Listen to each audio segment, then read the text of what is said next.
Hi, everybody. My name is Jordy McConnell, and I'm the head coach at Triathlon.ca and Ottawa Online Fitness. And this is part 3 of our seminar series on training for triathlon. This is a one-man production, so every once in a while, I'll be stepping forward just like this to change the slide. And the first thing I'm going to tell you about is that guy. I started in sport as an athlete in team sports, basketball, track, and football principally. Did my first triathlon just after college in 1986, an Ironman in 97, went to the age group worlds in 2008. I've been a fitness professional for over 25 years, and I'm a certified triathlon coach amongst my qualifications. In 2004, I founded the Ottawa Triathlon Club, which I have since stepped away from to focus on principally swimming, but also Ottawa Online Fitness. And I also founded the Ottawa Running Club, a fantastic local organization and charity that does a lot of good and has a lot of fun. So right now I focus on OttawaSwimming.ca and Ottawa Online Fitness and TriathlonCoach.ca. So today, we're going to start by talking about equipment. And the big priorities of the equipment are safety in this order: safety, comfort, performance, and motivation. What I mean by motivation is you might not need the piece of equipment, but my general rule is do whatever you need to do to motivate you to get out to train, because it's training that will lead to success and obviously good health as well. Starting off, we're going to talk about clothing options. So the first option for someone, say, who is trying a triathlon, getting a little taste, seeing what it's all about, before they really are committing to doing a series of triathlons or making it part of their lifestyle, which we hope you will. Here's what I did for the first decade plus in triathlon, is I would do the swim in a swimsuit, and then I would get out and I would pull a t-shirt on or a singlet and a spandex short over my swimsuit. And then I was good for the day. So female athletes could wear a swimsuit and do the very same. Males obviously could do the same as well. You could, in both cases, out of the water, actually, when you pull a short on, you can pull a cycling short on if you wanted to have a bigger chamois and be more comfortable on the ride. And then when you get off the bike, change shorts again into a running short. Now, one thing I'll warn you about is you as a new triathlete, you'll want to sit down to make those changes because your body's all pumped up, full of adrenaline, the muscles are stiff, and changing shorts standing is pretty hard to do. So keep that in mind. As inspiration, where is she? Over here. This athlete did basically that in her triathlon, and that's Jennifer Lopez. All right, so she went for the basic solution in her first triathlon. Now, I'm the last person to flog gear, right? I'm a bit of a minimalist. However, the first piece of equipment I recommend to invest in triathlon is tri-shorts. So triathlon shorts are a spandex lycra short that swims well, right? It doesn't get baggy, it's nice and tight like a swimsuit, but it has a small chamois in it, which makes the riding a little more comfortable. It's not a big chamois like cycling shorts, which make it difficult to run in. FYI, running in cycling shorts feels like running in a diaper. So don't necessarily recommend that. The small chamois in cycling shorts, in triathlon shorts, make it a lot easier. So how do you manage it? Say you just buy tri-shorts. The great thing is those shorts are set for the day. You don't have to make any changes below the waist. You could do your swim in tri-shorts and a swimsuit top. And then when you get out of the water, speaking of females, you could put a shirt over that swimsuit top or sports bra or what have you. So tri shorts basically look like that. It's a short, looks like a cycling short, but it has this smaller chamois. The next step is to go towards a triathlon suit, either a two-piece like we have pictured here, or a one-piece. And some suits have sleeves as well, so keep that in mind. But yes, we understand that this is an investment and you're not sure if the sport is for you. So why don't you do your first try with a basic solution and then go from there. A little tip on this stuff over here is if you're doing a long distance triathlon, a two-piece is preferred because, so I'm talking about half iron or iron. Two-piece is probably better because there's a good chance you're going to make a toilet stop. And if you do anticipate making toilet stops, it's a heck of a lot easier to do so with a two-piece than a one-piece.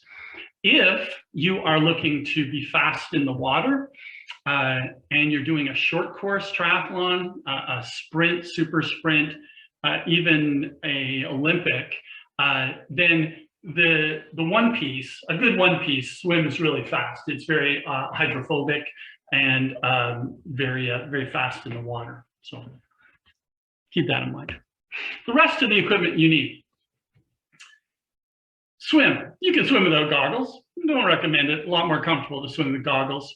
Wetsuits, here's my spiel on wetsuits. If you're doing a triathlon from late June onward, the water temperature is pretty good. Unless you're doing a long, like a half iron, 1900 meters or more, you don't need a wetsuit. You're unlikely to need a wetsuit for the temperature.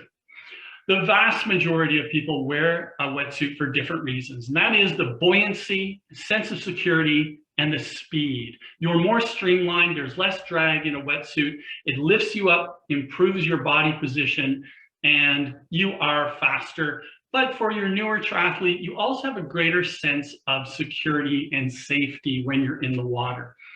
Now, a wetsuit is not a buoyancy aid, so don't look at it that way. It is a little bit more buoyant, but it is not a standalone safety. It does not erase all of your, replace all potential safety issues in the water. That's why, you know, you need to swim in a safe environment. Drag behind you what we call a rescue can or a swim buoy as well. So you can buy a wetsuit, you can rent a wetsuit. Some places you can rent a wetsuit and then buy it if it worked out well. So shop around for that. On the bike, the number one, we'll talk about bikes more in a moment, but number one priority is mechanical safety and then comfort. And then we'll talk about speed and such. Got to have a helmet, definitely. Cycling shoes versus running shoes. Cycling shoes have a rigid sole. I'll show you mine. So there's a cycling shoe, and it has a rigid sole. Very old cycling shoe, and it doesn't bend. So what that means is when I come over the top and I push down, there's no flex in my foot. In a running shoe, if that's the pedal and I push down, the foot's going to flex, and that is power that's extracted from the kinetic chain that goes through the pedal. So you're much more efficient, and your muscles will last longer, endure better in a cycling shoe. However, that necessitates a clipless pedal, which is a skill and another investment. My recommendation regarding clipless pedals is to practice during the winter. If you are fortunate enough to have an indoor trainer, then get your clipless pedals, get your shoes, and practice in the winter when you're stabilized. And then you can practice clicking in and clicking out, getting on, getting off. And in the spring, when you take that bike outside and practice unclipping, then it'll be a lot easier. You don't need clipless pedals. You don't need cycling shoes when you're starting in the sport. Running shoes are fine, but you will find that it's a heck of a lot easier to pedal once you adapt, once you obtain, and then get used to using the cycling shoes and clipless pedals. Water bottle, you really should have a water bottle on board, just in case. And sunglasses, same thing. They're not a just in case. If you're going 20 kilometers an hour one direction and a bug is coming 5 kilometers an hour at the other, you'll want something protecting your eyes. It could be a sunglass, or it could be just what do you call it? Just a see-through clear lens to protect your eyes. Optional stuff, a toolkit and pump, and cell phone. Sorry, a toolkit and pump, and the knowledge and practice of how to use them, right? Especially to change a tire if you get a puncture. If not, have a cell phone with you and somebody at home waiting to come pick you up, right? I really recommend learning to change a flat. It'll give you much more confidence and a sense of security when you're out there. Socks and cycling shoes, very personal. You could wear them, you could not wear them. There's not a big issue unless you're doing really long rides. Maybe you get a blister in a long ride, not super common. Running shoes. My number one tip with running shoes is it's all about comfort. If you try a shoe on, walk around the store, jog around the store. If they have a treadmill, fantastic. If it feels comfortable, that is the most important thing, right? There's a lot of technology. There's a lot of different elements that come as far as the sales process of shoes, but comfort is number one. Optional stuff on the run, socks. So if you're doing a long course, I will say half iron and iron, maybe Olympic, definitely recommend socks in your running shoes. If you're doing a sprint, super sprint, maybe Olympic, and you have a lot of kilometers, so you get 100 kilometers in your shoe, you could probably, well, experiment. Go for a run without a sock on and see how your feet do. Maybe they're going to be just fine. If no blisters, you'll be fine. If so, not having to put socks on in transition will save you time and save you effort. All right. Hat, water bottle, belt in the run as well are recommended pieces of equipment. What kind of bike should you have for triathlon? Here's the first thing I'll say is don't go into a shop and say, I am doing a triathlon, sell me a triathlon bike, right? Stay with me now and you'll understand what that means in a second. First of all, a lot of participants in their first triathlon are riding mountain bikes and hybrids. Don't be freaked out when you arrive at the race and you look around at all these expensive bikes. There's other people just like you, and those people with the expensive bikes, chances are their first try, they're riding what you're riding. So feel very, very comfortable. A mountain bike or a hybrid it's a very comfortable riding position, right? So if we look at this picture up here, it's an upright position, you know, very comfortable. However, you can see all of that frontage. It's not very aerodynamic. The other thing is with the frame, it's not very efficient. It's going to be heavier. The wheels are bigger, so there's more rolling resistance. When you push the pedal, you will move forward. However, not as efficiently as if you take the next step down, which is a road bike. So a road bike, in common parlance, from those of us that were born in the 60s and 70s, is a 10-speed. There's a lot more than 10 speeds nowadays, FYI. So if we look over here, you can see the posture of the rider is a little more forward, and they have drop handlebars, so the curly handlebars. This more forward position does take some getting used to. However, you're going to like it because it's so much more efficient, so much more aerodynamic, lighter, and also versatile. You can go on long rides and it'll be much more efficient, and you'll endure, and you'll be happier on a long ride than if you're on a mountain or a hybrid. But efficiency is really the big key. Narrower tires, faster, less rolling resistance. If I had you do a 5-kilometer ride on a hybrid or mountain bike, your hybrid or mountain bike, and then I had you do a 5-kilometer ride on a road bike, you would choose the road bike any day because it's just so much faster, so much more efficient. Just takes a little getting used to. Now, our final one is the triathlon bike. So down here, and you can see triathlon bikes are built to be rode on the aero bars. So those are the bars that the elbows go on. And they are thoroughbreds. So they are made for one thing, and that is going fast, and that's it. They're not made for going down to the cafe. So the cost benefit is a question here. They are considerably more expensive. How much are you going to ride it? If you own a tri bike, I highly recommend that you also own a road bike to have that versatility. So if you're just gonna have one bike, I recommend a road bike. The tri bike is made for time trialing, made for racing. You train on it a little bit when you're preparing for a triathlon. Maybe you train on it a lot. It depends. Just know it's a less comfortable position and it's fast as heck. But again, you're not going to be taking it down to the cafe. All right. In the middle here with the road bike, you can also, as you'll see in a minute with my bike, you can have clip-on aero bars. So you get a little more aerodynamic, but it is a compromise because the way that the frame is built on a road bike, it doesn't have the same forward movement of the hips. So it's not a great position for the hips, but at least you're a little more aero. So clip-on aero bars on a road bike is an option still.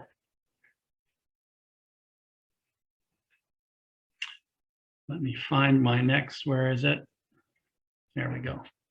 So talking about swim technique now, and this is how I keep busy. And I'm going to highlight three things, especially here, is the kick, four things: kick, the fins, body position, and a pull buoy.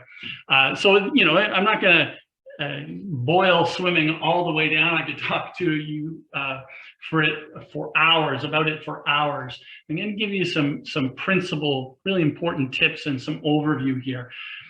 First of all, compared to cycling and running, swimming is much more technical. It's much more like tennis or golf. When I am training coaches, one of the things that I try to do is to help them understand why a swimmer is doing what they're doing. It may not be a simple matter of saying, hey, don't do that, do this. But the fact is, they're doing many times what their body will allow them to do. For example, if they aren't fully extending in the swim, it may be because they can't fully extend because their shoulder is lacking in mobility.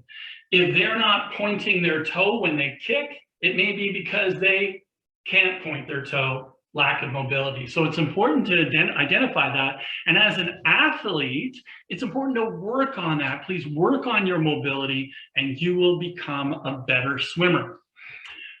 Speed in the water is a factor of your stroke rate, the rate at which you're turning your arms, and the distance of each stroke. But you really want to put priority, as when you're learning, on distance first, and then your stroke rate. So swim well and swim slowly. I often joke with the swimmers that you're being marked on artistic merit, not time. So if you have a really nice technical stroke when you're doing it slowly, and nice long stroke length, then start to increase the rate, start to increase the power, the exertion. All results in an increase in speed and a lower time.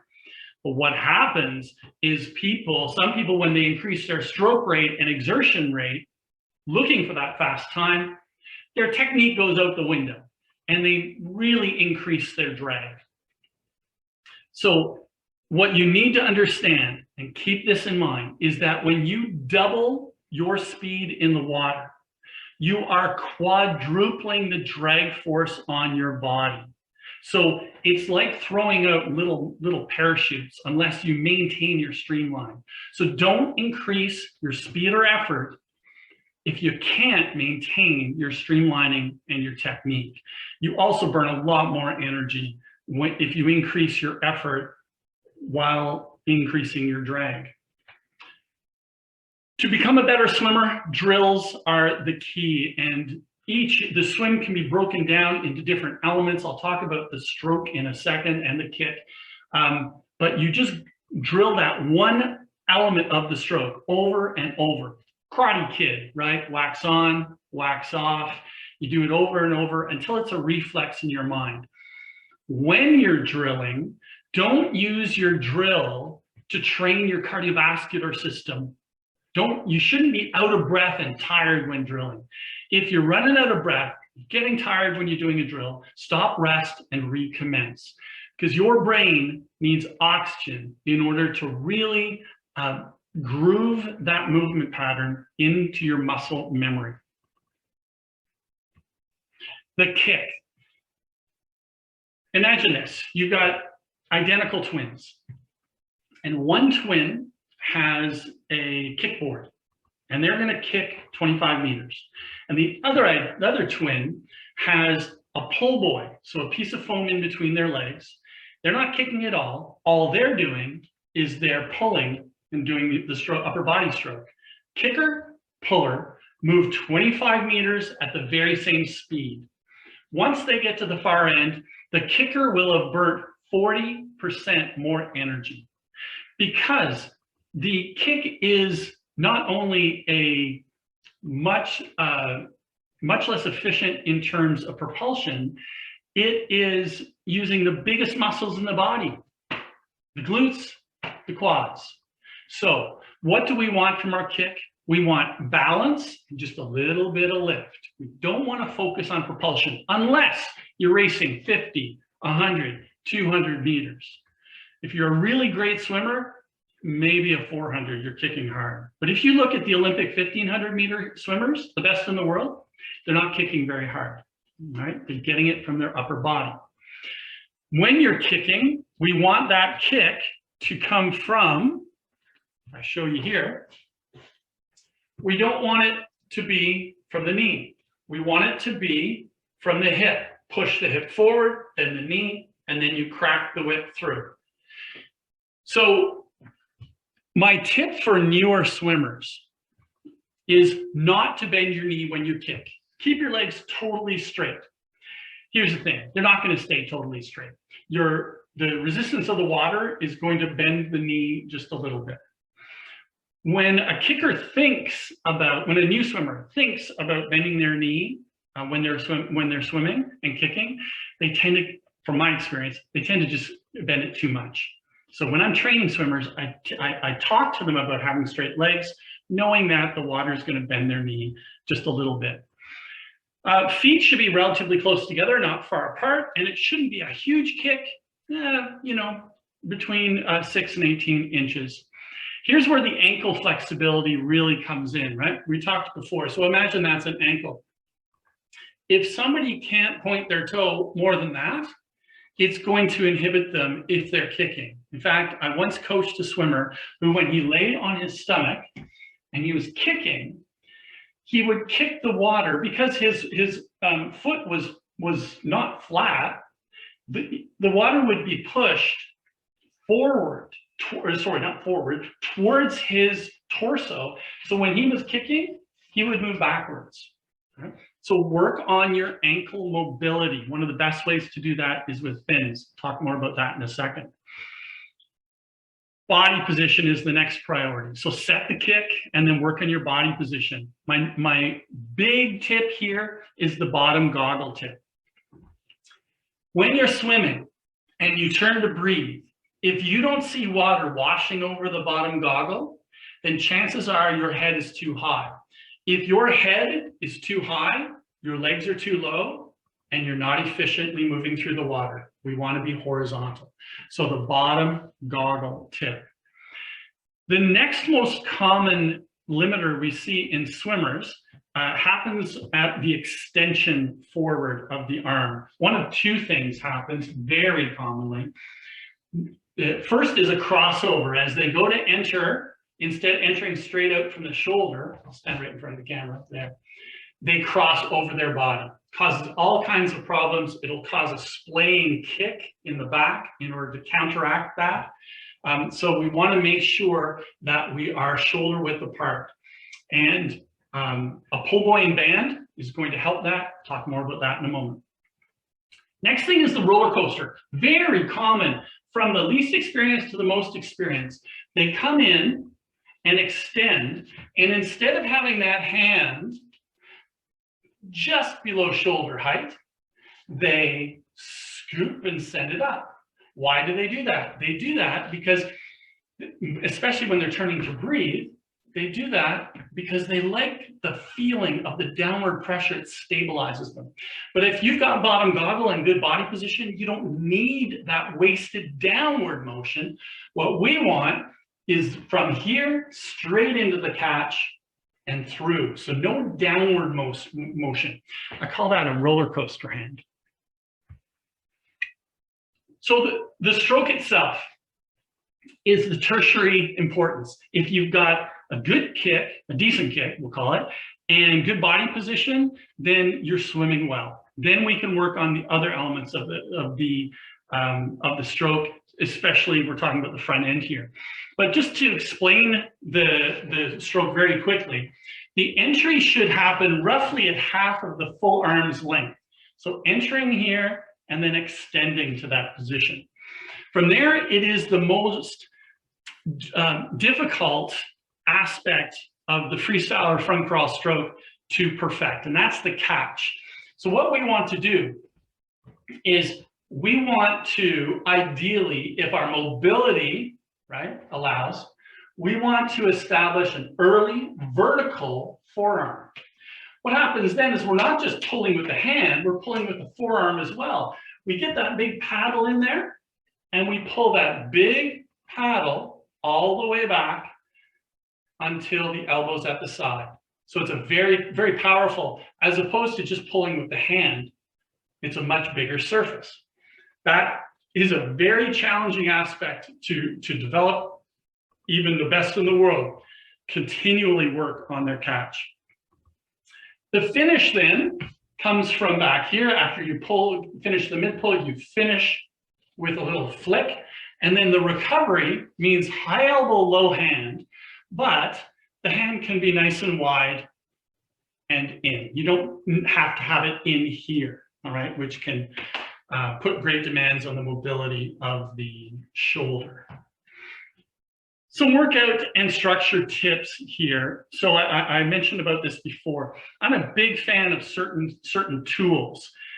Fins. Fins are a great tool for your newer swimmers or more experienced swimmers whenever they're kicking, and with some drills. With a new swimmer, it gives you confidence, it gives you time to think about what you're doing up front instead of really worrying about sinking. And it also dynamically increases the mobility of your ankle. I mentioned the pull buoy before. So a pull buoy, we talked about the crossover, which is a very, very common limiter with swimmers. And I talked about how if somebody's crossing over, they tend to splay their kick. And what the kick is splaying to create balance because of this crossover. You don't feel it. You feel perfectly in balance, of course. So if you, instead of kicking, have a pull buoy there and a band. So what I recommend is a length of inner tube from bike tied around your ankles. What you'll find then is you won't be in balance because you can't kick to balance, and you'll feel these feet swinging, fishtailing side to side, and it's going to freak you out initially. But not for long, because you're going to start to learn to go wider and wider and wider until, instead of fishtailing, those legs stay right in the middle. So it's great biofeedback, a pull buoy and a band. If you're a male, more heavy set, get a big volume pull buoy.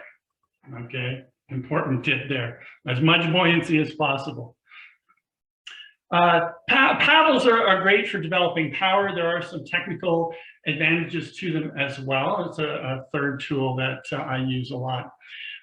When you're swimming, try to mix up your strokes. Try to learn how to do breaststroke and backstroke, and maybe even some fly. You got to be really careful with butterfly because it puts a lot of strain on the shoulders. Got to build very slowly to it. When you're swimming, breathe equal parts to both sides, especially in the winter when you're working on your technique. Only ever breathing to one side can really build problems and imbalances in your musculature in your shoulders and neck, and also can create an imbalanced stroke. Starting to breathe to your non-dominant side, it's hard. You're going to feel terrible and you're not going to want to do it. Keep doing it though. Stick with it. A little tip, always breathe to the same wall of the pool. So when you're going in that direction, you're breathing that way. When you come back, you're breathing the other way. Bottom line when you're swimming, number one tip is don't outwork good technique. Maintain your technique.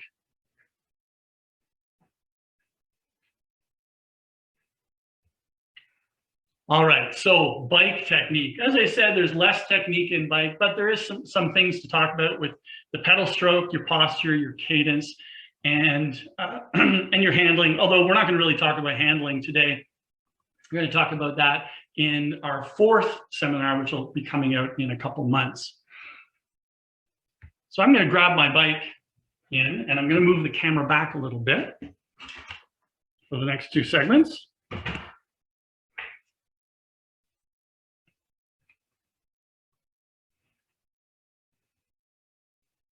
The problem, the slide goes off the bottom. So this is my triathlon bike. It is a 1993 Dawes Stratos, and that is the bike that I use and have used for 25 years in triathlon. So I'm going to mount up and I'm going to talk about some different aspects related to the bike. Your bike fit is really important, and it should be based on, the first point is to base on your mobility, especially your posterior mobility. If you're having a bike fitted to you at a bike shop, make sure they're checking your mobility. There is a website, myvelofit.com, which you can do your own bike fit using video and their artificial intelligence app, which is an amazing tool. So keep that in mind if you want to do one in person. There's some great bike fitters in shops and otherwise in the in every triathlon community. So now for expedience, I'm going to do this in my running shoes, but you can see I've got clip-on aero bars too. The aero bars are actually older than the bike. So let me just move this back a little bit. So the first thing, don't fall, Jim. First thing is your posture. This is not going to seem unusual to you. You hear it all the time. We want chest out, shoulders down, just like when we're on the computer or when we're driving. The default position on a road bike, which is what this is on the hoods. When we're on the hoods, we want a slight bend in the elbow. If you can't bend your elbow, if you're way out here, then it's a bike fit issue. So with the wrists, we don't want to have the wrists overextended. We want them fairly well aligned. If you have them overextended, you can pinch a nerve in the forearm. And then the pedal stroke itself. When you're doing the pedal stroke and you're at the top, we're going to look at my left foot here. At the top, the foot should be flat, or the heel could be just a few mils lower. But when you're coming down and you get to around 4 or 5 o'clock, you want to dip your toe or lift your heel a little bit. What that does is it allows you to activate your posterior chain to pull the pedal upward. So we're not just pushing down. We are creating with each foot power at all 360 degrees of the pedal stroke. So it's a little dip at 5 o'clock is the easiest way that I know to say that. if you're going to stand up, if you need to stand up on a standing climb, for example, nothing much changes with regards to the elbows or the chest. What happens is the hips just come forward a little bit. Don't come forward too far. You want to keep your hips above the drivetrain. In fact, if you wiggle your bum, you should feel the horn of the seat on the backs of your thighs. And then the hardest part of climbing well is not to vertically oscillate. If you vertically oscillate, it's power extracted from the pedal. Ideally, and again, hard to develop this skill, but I encourage you to invest time. It is to keep your hips level. So everything stays level. I'm going to really easy. Actually, I'm not even engaged back there. So keep the hips level when you're climbing. Look at that. I didn't crash. All right. So let's make sure that I got all the points there. Weight on the feet. So the weight on the feet, what I'm referring to there when you're climbing, people have a tendency to hunch forward and put their weight on their hands. Make sure your weight's on your feet. A little test you can do is when you're climbing, doing a standing climb, especially great to practice on a trainer, is go fingertips on one hand and then the other. And then if you're on a trainer, not on the roads, try both hands on fingertips. That will ensure that your weight is on your feet. So I covered all of the points there. And I covered the pedal stroke as well. One point I didn't there is the knee alignment. So knee injuries in cycling often come from an alignment issue, which can be related to your bike fit, your glutes, and stiff glutes, or your pedal placement. What we don't want to see, what we do want to see is hip, knee, and foot lined up. So pedaling like this. What we don't want to see is the knee coming in, which is kind of common, or the knee going out. All right. If you know what, most people have a smartphone. Video yourself on your trainer if you're fortunate enough to have a trainer, and see if that's happening. And covers all of that. The next thing to talk about is cadence. I don't have to get on the bike for this one. So the cadence is the rate at which you pedal, your revolutions per minute. If you have a slow cadence and a big gear, you're going to be going fast. You are pushing a big gear, you're on the flats, and you are going fast. However, you're not going to be able to endure because you're using your fast twitch muscles, which aren't evolved to endure. On the other side of the coin, if you have a fast cadence and a really easy gear and you're going along the flats, you're going to feel relatively comfortable, but you're not going to be going very fast. We want to find the balance. The balance starts with the cadence. So you want to be somewhere around 90 RPMs. New cyclists generally have trouble naturally getting to 90. You need to train your brain to make that the new normal. You will, after sort of establishing 90 as the new normal, the more you ride, you'll find what the ideal is for you, maybe between 85 and 95. And then when you're on that cadence around 90, then you adjust your gear to maintain it there. So if you're on the flats and you want to go fast, maybe you go in a bigger gear, you're maintaining 90, but you're pushing the pedals a little more, creating more power and through the pedal itself, more force, and you're going faster, but your cadence is 90. Then there's a slight rise. And the muscles start to struggle a little bit, heart rate's going up. So you maintain 90, you go on an easier gear.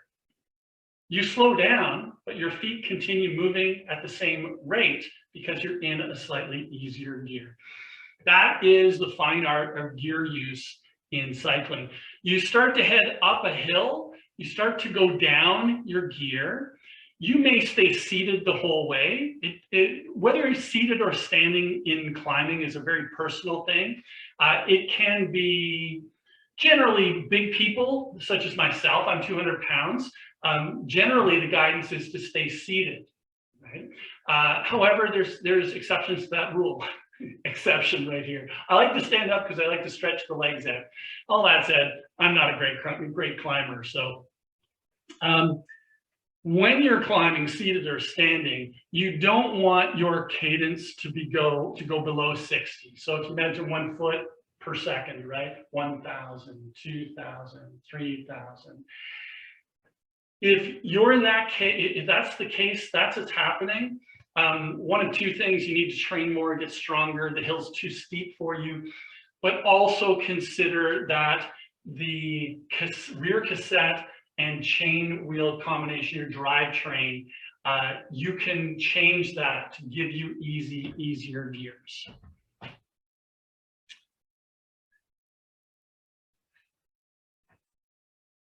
Looking for the next line here.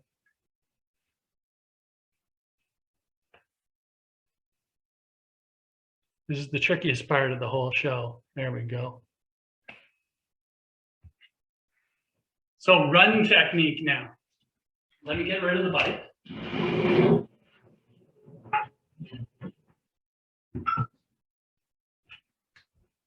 So the big things on run technique.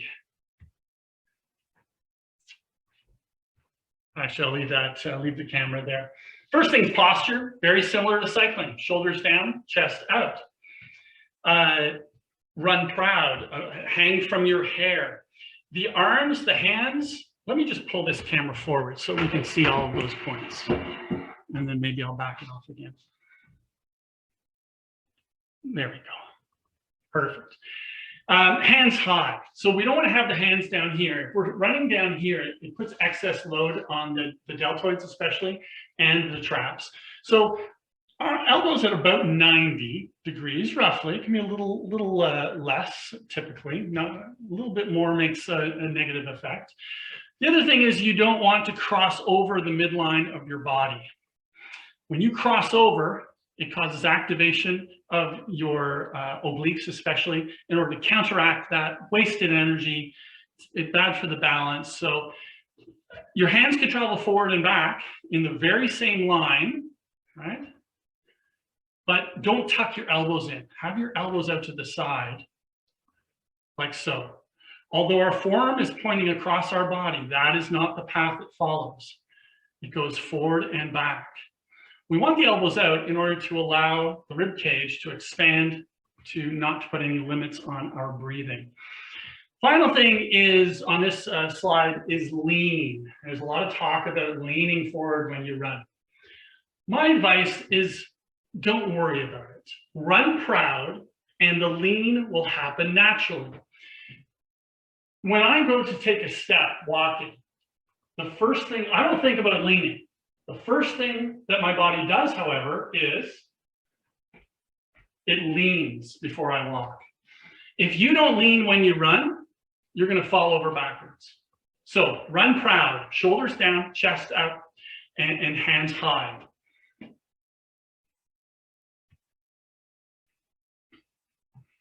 Foot stretch. Very frustrating over the last 20 years with the messaging out there. There's, the way I explain things, I talk in terms of two types of heel strike, because heel striking has this reputation as being bad. Heel striking itself is not bad. A weighted heel strike is bad. So what is a weighted heel strike? I'm going to tip this down a little bit.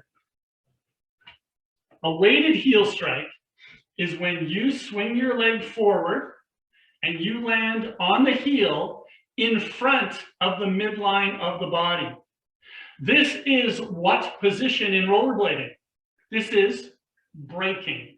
And that's exactly what happens when you run with a weighted heel strike. Every time you land, you slow yourself down. Very inefficient. The other problem is it puts tremendous impact forces up through the ankle, knee, and hip, and can cause a lot of problems. There was a study done a few years ago of elite half marathoners in a Japanese race. 90% of those runners were seen and observed to have landed on their heel first. How can that be? Because it was an unweighted heel strike. When their heel touched, and the way we should run, when the heel touches, there's no weight on it. There's no weight on that foot until the midline of our body is over the foot. So touching down is okay, just kissing down, but not having a weighted heel strike. There's a small drill I do when I do clinics, and if you want, you can stand up and try this now. And that is to stand on the balls of your feet. Think about the balls of your feet or the metatarsals and push them down. That's where the weight should be. And then lower your heels, but don't shift any weight back to the heels. So the heels are touching, but you're still pushing your weight through the balls of your feet. That is the way a good foot strike should feel, because the metatarsals, or the balls of the feet, are designed to spread out, to create that biomechanical absorption of impact. The calcaneus, the heel, it's got nothing. It's just a bone. All right. So we want to get onto those metatarsals, but we don't want to run on our toes. We want that heel to kiss down to alleviate the stress of the lower leg. So don't run on the toes. Don't run on the balls of your feet unless you're sprinting or in the final 100 meters of a race. A flat foot strike is what we're after. And what I just described to you, that feeling of having the heel down, but the weight in the metatarsals, that is the flat-footed strike. Heel touches first, but no weight on it. The weight isn't on it until the midline of the body is over. One of the great aspects of a weighted heel strike, of an unweighted heel strike with fast cadence, is it means less impact time or less contact time with the ground, which means you're going to be a more efficient and a faster runner. Talked about cadence a moment ago. When we were talking about cycling, we talked about cadence. It's the same sort of application here. We want a fast cadence, 180 strikes per minute. So basically the same cadence times 2 for cycling, 1 and 2 and 3 and 4. Speed in running is cadence times stride length. So people ask me, okay, well, how do I get a long stride? Don't think about it. This is like lean. Stride length is an innate, natural reaction. If you're walking to the bus stop and then you have to run to the bus stop, you don't suddenly think, oh, I've got to extend my length of my stride in order to run fast to catch the bus. No, it just happens naturally. So when you're running and you think speed up, it happens innately. However, you will have a longer, more powerful stride if the muscles and the neurological system is ready to respond. So that's what you train. You train the muscles through resistance exercise, strength training, and also speed work and exercises and training such as that to prepare your legs.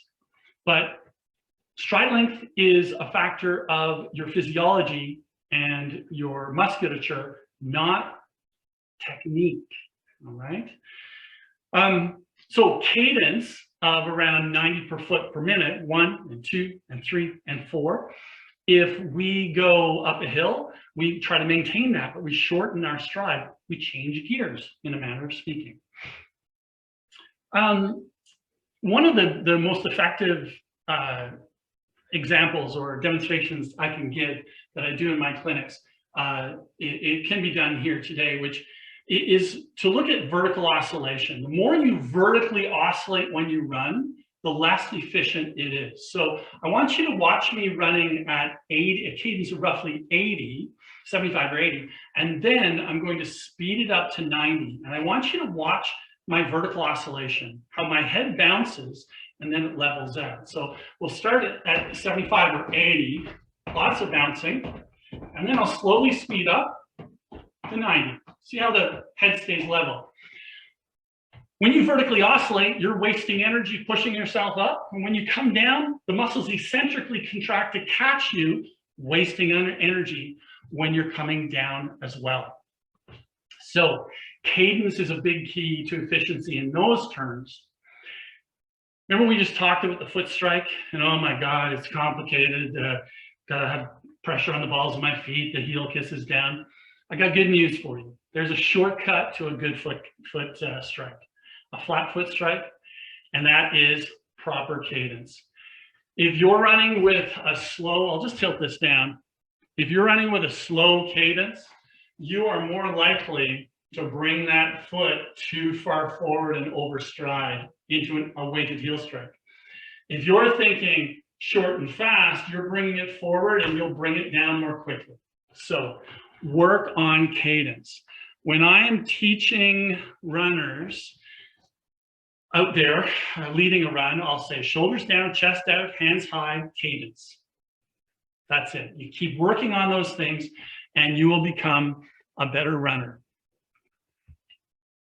So quick plug here for Ottawa Online Fitness and TriathlonCoach.ca. TriathlonCoach.ca is part of Ottawa Online Fitness, and our members are between the ages of 30 and 72. They are triathletes, they are runners, they are Ironman triathletes and tri-triers. They are learning to run 5K and looking to qualify for Boston. They are swimmers, canoers, gardeners, walkers. They're everything. We put a focus on proper patient preparation for whatever they're training for, and functional fitness, training a movement pattern so that we are ready for anything the world can throw at us. I've applied a lot of my own, well, tons of my own learning as a triathlete and decathlete into this types of training. We have an amazing coaching team. Not only do you get 8 classes a week with a coach, but you also have the option of having a personal training plan with the coach. Then you have a log and the coach checks in every week. And all of this is for only $60 a month, which is a bit disruptive in the triathlon coaching world or the fitness world. So, but we like to disrupt. Our next seminar is coming up in April, closer to the races, and we're going to be talking about some outdoor skill tips, nutrition, transitions, and race day. So once again, thanks a lot for sitting in on this seminar. My name is Jordy McConnell from OttawaOnlineFitness.ca.